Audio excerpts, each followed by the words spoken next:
জুম্মা নামাজ অজীব হওয়ার শর্ত কী? শর্ত হচ্ছে প্রথমত হচ্ছে পুরুষ হওয়া। মেয়েদের ওপর জুম্মা নামাজ অজীব নয়। এত তো সত্ত্বেও যদি মহিলাগণ জুম্মার নামাজ মসজিদে এসে আদায় করে তাহলে নামাজ দুরুস্ত হবে এবং তা জোহরের স্থলাভিষিক্ত হবে। 2 নম্বর, আজাদ হওয়া। গোলামের ওপর জুম্মা নামাজ কিন্তু অজীব নয়। 3 নম্বর হচ্ছে কিনা সুস্থ হওয়া। সুতরাং এমন রোগীর জুম্মা অজীব নয় যার পক্ষে জামাতে শরিক হওয়ার জন্য চলাফেরা কিন্তু ক্ষতিকর। 4 নম্বর হচ্ছে কি না মুকিম হওয়া। মুসাফিকের ওপর জুম্মা অজীব নয়। 5 নম্বর হচ্ছে বুদ্ধি জ্ঞান বজায় থাকা। পাগল ইত্যাদির ওপর জুম্মা নামাজ অজীব নয়। 6 নম্বর হচ্ছে বালেগ হওয়া। নাবালকের ওপরও জুম্মা নামাজ অজীব নয়। যদি কোনো ব্যক্তি ওপরে শর্ত আছে সেই শর্তসমূহ না পাওয়া সত্ত্বেও জুম্মা নামাজ আদায় করে তাহলে তার নামাজ হবে বা হয়ে যাবে, অর্থাৎ জোহরের ফরজ তার দায়িত্ব থেকে আদায় করা হবে। যেমন হয়তো কোনো মুসাফির বা মহিলা জুম্মা নামাজ আদায় করলো, মসজিদে গিয়ে জুম্মা নামাজে শরিক হলো, তাহলে তার জোহরের নামাজ আদায় করা প্রয়োজন নেই, ফরজ তার জিম্মাদারি থেকে আদায় করা হয়ে গেছে। জুম্মার নামাজ শুদ্ধ হওয়ার শর্ত কী? প্রথমত হচ্ছে কি না শহর বা কসবা। কসবা হচ্ছে এমন সমৃদ্ধ গ্রাম যেখানে শহরের সুবিধা পাওয়া যায়, সেটা হতে হবে। গ্রাম বা জঙ্গলে জুম্মার নামাজ দুরস্ত নয়। অবশ্যই যে গ্রামে আবাদি কসবার বরাবর হয়, যেমন সেখানে 3,000 বা 3-4 হাজার মানুষ বসবাস থাকে এমন জায়গায় কিন্তু জুম্মা দুরস্ত আছে। 2 নম্বর হচ্ছে দুরুল ইসলাম হওয়া।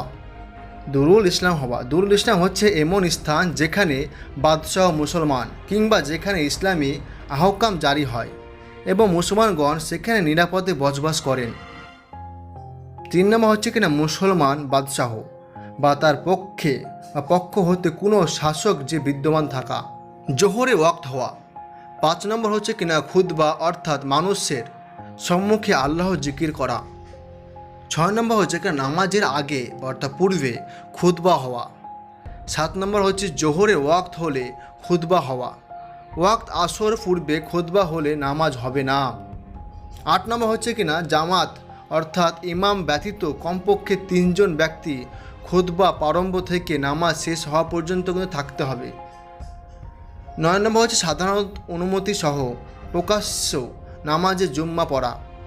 কোনো বিশেষ জায়গায় লুকিয়ে বা জুম্মা নামাজ পড়া দুরস্ত নয়। যদি এমন কোনো স্থানে জুম্মা পড়া হয় যেখানে জনসাধারণের আসার অনুমতি নেই বা জামে মসজিদের দরজা বন্ধ করে দেওয়া হয় তাহলে নামাজ হবে না। নামাজে জুম্মার জন্য বাদশাহ হওয়ার শর্ত কী?